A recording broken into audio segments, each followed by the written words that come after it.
Warnings from a mysterious woman. Are you on the wrong path? The note tucked under my car's windshield wiper had just 5 words.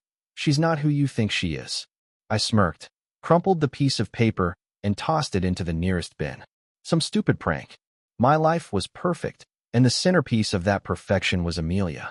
We'd met 2 years ago, and since then, every day felt like a dream. I'm Leo, a 32-year-old analyst who has always relied on logic and data, and in her, I'd found something immeasurable, pure happiness. Our 25th floor apartment with panoramic city views, our shared dinners, her laughter that filled every corner. It was all real. We were planning our wedding for the following spring. She was caring, smart, and impossibly beautiful. Every friend I had told me I'd hit the jackpot, and I knew it. So when I found that note, my brain simply filtered it out as an anomaly, a statistical error. Maybe it was someone from work, jealous of my recent promotion. Or perhaps it was just a random act from some weirdo. I got home, and the smell of her signature lasagna instantly washed away any unease. She met me at the door with a hug, and I melted into her warmth. "Tough day, honey?" she asked, and I just shook my head, kissing her. I didn't want to ruin our perfect evening by mentioning some nonsense. I pushed it out of my mind, or at least I tried to. But as we lay in bed that night, with her sleeping peacefully on my shoulder, those 5 words echoed in my head again, no longer sounding like a joke, but like a quiet, poisonous warning. But I could never have imagined this was just the beginning of the end of my perfect life. The next morning, I woke up determined to forget the incident. It was just a piece of paper. Amelia was making coffee, humming her favorite tune, and the world felt stable and comprehensible again. We discussed the wedding guest list, debating whether to invite my great-aunt with her booming laugh. It was normal, happy stuff. But when I walked into my usual coffee shop on the way to work, a chill ran down my spine. On my regular table, next to the newspaper I always read, was another folded piece of paper. Same handwriting, same ink. This time, the message was longer. You're building a future on a foundation of lies. Ask her about Anna. Who was Anna? My heart started pounding. This was no longer a coincidence. Someone was watching me, knew my routine. That evening, I couldn't hold it in anymore. As we sat on the couch, I carefully took out both notes and showed them to Amelia. I found these. Looks like I have a weird secret admirer. I tried to joke, but my voice was unsteady. She read them, her expression changing to one of mild annoyance. "Leo, honey, this is obviously some pathetic prank. Maybe one of your ex-girlfriends is still bitter?" She laughed, but it sounded a little forced. "And Anna, it's probably just a random name to make this nonsense sound more convincing." Her logic was, as always, impeccable. She put her arms around me, and her calmness was contagious. I felt like an idiot for falling for such a cheap trick. But why did her hand tighten on mine so fiercely when I had mentioned that name? For a few weeks, everything was quiet. No notes, no strange glances. I threw myself into my work, where a major project was just kicking off, a merger with a tech firm. The project was so confidential it had a code name, Project Nightingale, and only 3 people in the entire company knew it: me, my boss, and my colleague, Mark. This was my chance to prove I was worthy of a partnership. I worked late, poring over data, and Amelia was incredibly supportive. She'd bring me dinner at the office, rub my shoulders, and tell me how proud she was. Her support was my anchor. I was finally convinced the notes were just a malicious joke. That is, until one Tuesday. I came back to my desk after lunch with Mark, and a piece of paper was sitting on my chair. My stomach clenched before I even unfolded it. The handwriting was the same. It read just 4 words: "Nightingale is about to fall silent." The blood drained from my face. It was impossible. There was no way this information could have leaked. Mark was my best friend, and my boss was an old-school professional for whom confidentiality was sacred. How? How could this anonymous person know the code name? I scanned the office, every colleague suddenly looking suspicious. I showed the note to Mark. "Leo, this isn't funny anymore. Someone is either listening to you or has access to your things. You need to be careful," he said, his face grim. I felt the walls of my logical world start to crack. This wasn't about Amelia or some Anna anymore. This was about my career. And I realized that whoever was writing these notes knew far more than I could possibly imagine. Paranoia became my new shadow.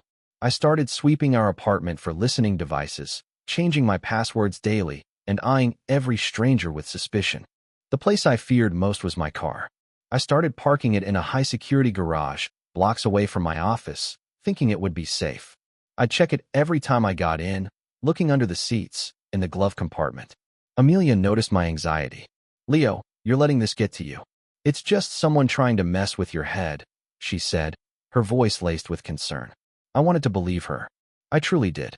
But the knowledge of Project Nightingale was a fact I couldn't rationalize away. One evening, after a grueling day at work, I walked to the garage. The air was cold and damp. As I approached my car, I saw it, a slip of white paper. It wasn't on the windshield this time. It was on the inside of the driver's side window, held in place by the seal. My blood ran cold. The car had been locked. How did they get it in there? I fumbled for my keys, my hands shaking. The note simply said, "Heed the warning, or you'll lose everything." As I looked up from the note, my eyes caught a figure standing in the shadows at the far end of the garage. It was a woman, thin and disheveled, wrapped in a dark coat. She just stood there, watching me. Our eyes met for a brief second before she turned and disappeared into the darkness. The fear was no longer a whisper. It was a scream. For the first time, I saw the person who was slowly destroying my world. That night, I broke. The image of the woman in the garage was burned into my mind. I laid out all the notes on our coffee table and told Amelia everything. The details about Project Nightingale. Seeing the woman, the note inside my locked car. I expected comfort, a strategy session, a united front. Instead, I got something I never could have predicted. She stared at the notes, her face pale, and then her eyes filled with tears. "So that's it?" she whispered, her voice trembling. "You actually believe this crazy person over me? After everything we've built?" Her sadness quickly morphed into anger. "Do you have any idea how much this hurts, Leo? You're accusing me of, what exactly? Living a double life?" She stood up and began pacing, her movements frantic. "I'm planning our wedding, our future, and you're out there chasing ghosts and listening to the ramblings of some homeless woman who is clearly obsessed with you." Every word was a blow. She made me feel ashamed, foolish. "Maybe you're the one with the secret," she shot back, tears streaming down her face. "Maybe this is your elaborate way of getting out of the wedding." The accusation was so absurd, yet her pain felt so real. I was the villain. I was the one destroying our happiness with my paranoia. I found myself apologizing, comforting her, telling her she was right and that I was being ridiculous. She eventually calmed down, sobbing in my arms, and I felt like the worst person on earth for ever doubting her. I was so busy calming her down that I almost missed the flicker of triumph in her eyes. After that fight, I tried to return to normal. I threw the notes away and promised Amelia, and myself, that I would ignore any further attempts at contact. I was choosing her. I was choosing our life. For 2 weeks, a fragile peace settled over us. We went out for dinner, we laughed, we talked about the future. I convinced myself that the woman was just a troubled person and that the Nightingale leak was a bizarre, unrelated coincidence. I was an analyst, after all. I dealt in facts, not in shadowy figures and cryptic warnings. But the universe, it seemed, wasn't done with me yet. A package arrived at my office. It was a small, plain brown box with no return address, just my name typed on the label. My colleague, Mark, looked at it warily. "You gonna open that?" he asked. My first instinct was to throw it away, to honor my promise to Amelia. But I couldn't. My curiosity was a physical ache. I took the box into an empty conference room and carefully opened it. Inside, there was no note. There was only a single, old-fashioned, tarnished brass key. It was attached to a simple plastic tag with a number etched into it, 1138. That was it. No explanation, no threat, just a key. It felt heavy in my hand, like a physical piece of the mystery. This was different from the notes. This was a tangible object, a clue. It was an invitation. I could ignore it, go back to my perfect life, and always wonder. Or I could see where this path led. Standing alone in that quiet room, I made a decision that would change everything. The key was for a locker at a place called Self-Storage, a rundown facility in an industrial part of the city I rarely visited. I went there the next day during my lunch break, telling Amelia I was tied up in meetings. The guilt of lying to her was a knot in my stomach, but the need to know was stronger. The air in the facility was stale and cold. I found locker 1138 at the end of a long, flickering hallway. The key slid into the lock and turned with a rusty groan. I pulled open the metal door, half expecting something dramatic, but inside there was just a single, dusty cardboard box. My hands trembled slightly as I lifted the lid. The box was filled with old documents and files. On top lay a yellowed newspaper clipping. The headline read, "Pioneer Tech Collapses Amid Fraud Allegations. CEO Vanishes." The article was dated 10 years ago. Pioneer Tech. The name sounded vaguely familiar. Then it hit me. Pioneer Tech was the company my firm was planning to merge with, the one from Project Nightingale. According to the article, the company had gone bankrupt after its CEO, a man named Robert Vance, allegedly embezzled millions and disappeared, leaving investors and employees with nothing. The case was never solved. Why would this be here? As I dug deeper into the box, my fingers brushed against a stack of old photographs. I picked one up. It showed a group of people at a company picnic. In the corner of the photo, smiling brightly, was a much younger woman. It was Amelia, but the name written on the back of the photo was not Amelia. It was Anna. Seeing that name, Anna, written on the back of a photo of my fiancée, was like a punch to the gut. It was her, no doubt about it. Younger, with a different hairstyle, but her smile was unmistakable. The photo was dated 12 years ago. Who was Anna Vance? I frantically searched through the rest of the box. There were more photos of her with a man who I assumed was Robert Vance, the missing CEO. They looked happy, like a family. Then I found it, a laminated employee ID card from Pioneer Tech. It had her picture on it. The name printed below was Anna Vance. My Amelia, the woman I was going to marry, had a different name, a different past she had never once mentioned. My mind raced, trying to connect the dots. Pioneer Tech, the company from Project Nightingale, was the company her father had apparently destroyed. Was this all a massive, insane coincidence? Or was it something far more sinister? I thought about her reaction when I first mentioned the name Anna. The forced laugh, the dismissive attitude. It wasn't confusion, it was concealment. My entire 2-year relationship suddenly felt like a lie. The perfect life we had built was a facade, and I didn't even know the real name of the woman I slept next to every night. The mysterious woman, the notes, the key, it all pointed to this. The truth wasn't about some crazy stalker. The truth was about the woman I loved. I felt sick to my stomach. This wasn't just a secret. It was a complete erasure of a past life.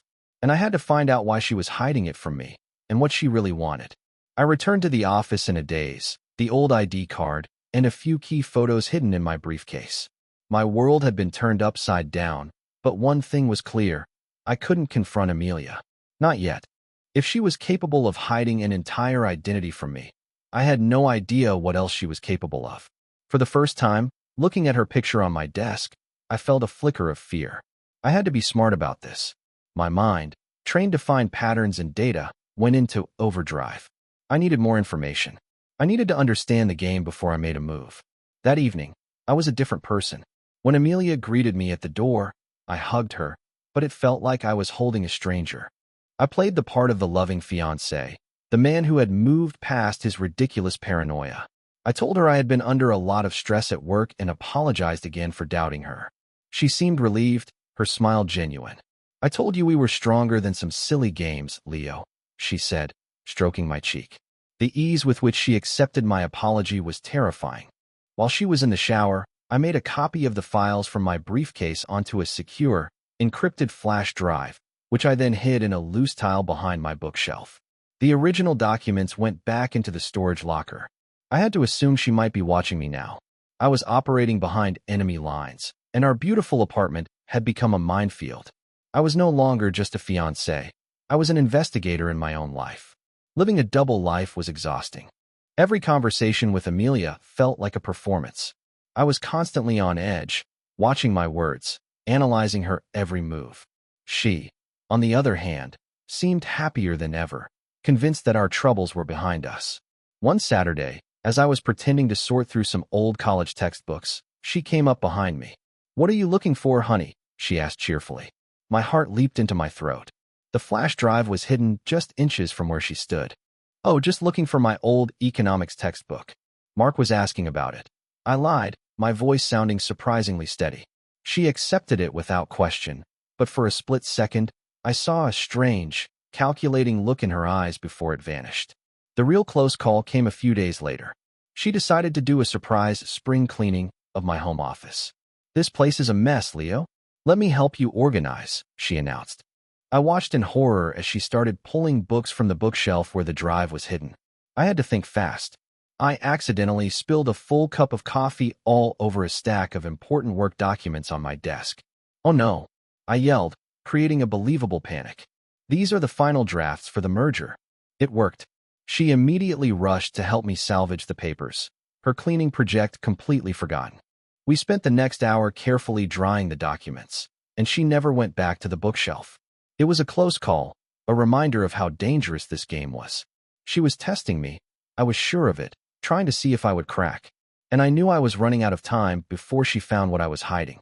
I knew I couldn't do this alone anymore. I needed answers, and there was only one person who could provide them. I had to find the woman from the garage. I went back to the storage facility, hoping she might return. On a hunch, I left a note of my own on the door of locker 1138. It said, "I have the box. I know her name is Anna. Meet me." I included the name of a small, discreet cafe and a time for the following day. I had no idea if she'd see it or if she'd come. The next day, I sat in a corner booth at the cafe, my nerves frayed. 10 minutes after the agreed time, I was about to give up when a woman slid into the seat opposite me. It was her. Up close, she looked worn and tired, but her eyes were sharp and intelligent. "You're Leo," she said. It wasn't a question. "My name is Alara." She told me her story, her voice low and steady. She was Robert Vance's sister, Anna's aunt. "My brother wasn't a criminal," she explained. "He was set up. He discovered a massive fraud scheme within Pioneer Tech, orchestrated by a senior partner. Before he could go to the authorities, the partner cleaned out the accounts and framed him. My brother disappeared because he feared for his life and for his daughter's life." She looked me straight in the eye. That partner had a protege, a brilliant young intern who helped him manipulate the data and cover his tracks. A young woman who learned everything from him. She paused, letting the weight of her words sink in. "That intern was my niece, Anna, the woman you know as Amelia." The air in the cafe suddenly felt thin, hard to breathe. Amelia, Anna, wasn't a victim's daughter. She was a participant. After the company collapsed, Alara continued, Anna disappeared. She changed her name, created a new identity. She was always ambitious, always believed the world owed her something. She learned from the best. Alara explained the entire, horrifying scheme. The merger with my company wasn't a coincidence. My firm now held the digital archives of Pioneer Tech, including encrypted files that the partner had never been able to access. Files that could expose him and her. "Your relationship, your promotion. It was all planned," Alara said, her voice filled with a decade of pain. She needed someone on the inside. Someone with high-level clearance who would trust her completely. She chose you, Leo. My perfect life wasn't just a lie. It was a mission. Our love story was a carefully constructed operation designed to get her access to those files. Her support for my career, her patience with my long hours on Project Nightingale. It was all an act to push me closer to the data she needed. She wasn't trying to rebuild her family's name. She was trying to bury the evidence of her own crimes forever. All the pieces clicked into place with sickening clarity. The gaslighting, the fake tears, the way she made me feel guilty for my suspicions. It was all a tactic to keep me under control. My love for her had been weaponized, turned into the very tool of her deception. The woman I was going to marry didn't love me. She was simply using me. I walked out of that cafe a different man. The love I had for Amelia was gone, replaced by a cold, hard resolve. I had to end this. With Alara's help and the evidence from the storage locker, I had everything I needed. I called Mark and told him I needed a lawyer, fast. I couldn't go to the police yet. Anna was too smart, and she would deny everything. I needed to confront her in a controlled environment, where she couldn't manipulate her way out. The plan was simple and brutal. I told Amelia that my boss was so impressed with my work on the merger that he wanted to meet my brilliant, supportive fiancée. I arranged a dinner in a private room at an upscale restaurant. She arrived glowing, looking stunning in a black dress, ready to play the part of the perfect partner. But instead of my boss, she found me, Mark, and a stern-looking man in a suit, the lawyer. I didn't waste time. I placed a copy of the Pioneer Tech ID card with the name Anna Vance on the table. "It's over, Anna," I said, my voice devoid of emotion. For a moment, her perfect mask remained in place. She laughed, a brittle sound. Leo, what is this?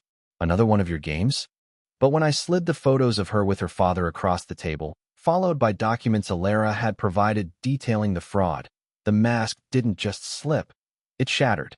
Her charming smile vanished, replaced by a look of pure, venomous rage. You, she snarled at me. After everything I did for you, you chose to believe a crazy old woman. In that moment, I finally saw the real person I had almost married. The fallout was swift and messy. Faced with irrefutable evidence and the threat of legal action from both my firm and the lawyer representing the defrauded pioneer tech investors, Anna's options were limited.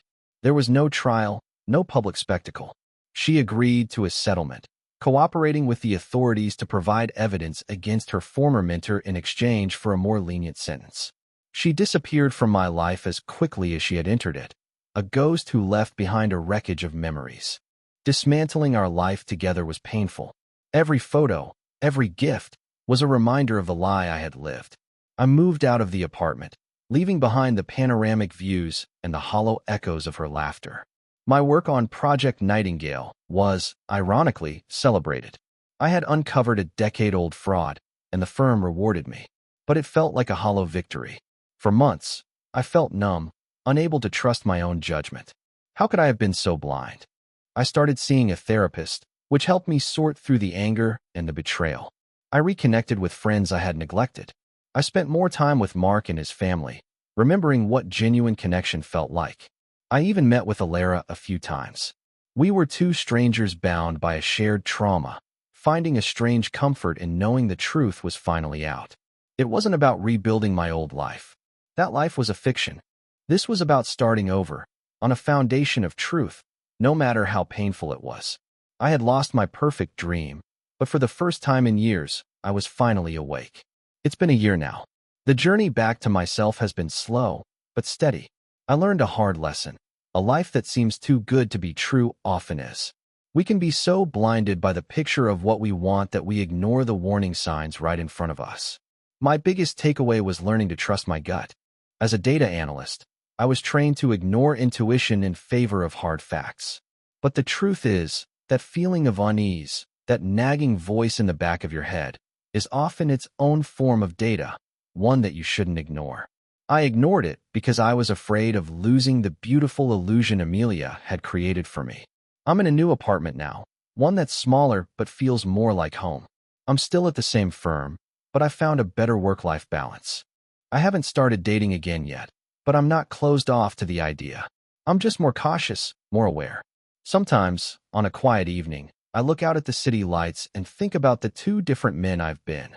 The one who lived in a 25th floor dream, and the one who had to climb back from the wreckage. I'm grateful to be the latter. So, if there's one piece of advice I can offer, it's this. Don't be afraid to ask the hard questions, especially when everything feels perfect. Because true happiness isn't flawless, it's just real, and that is more than enough.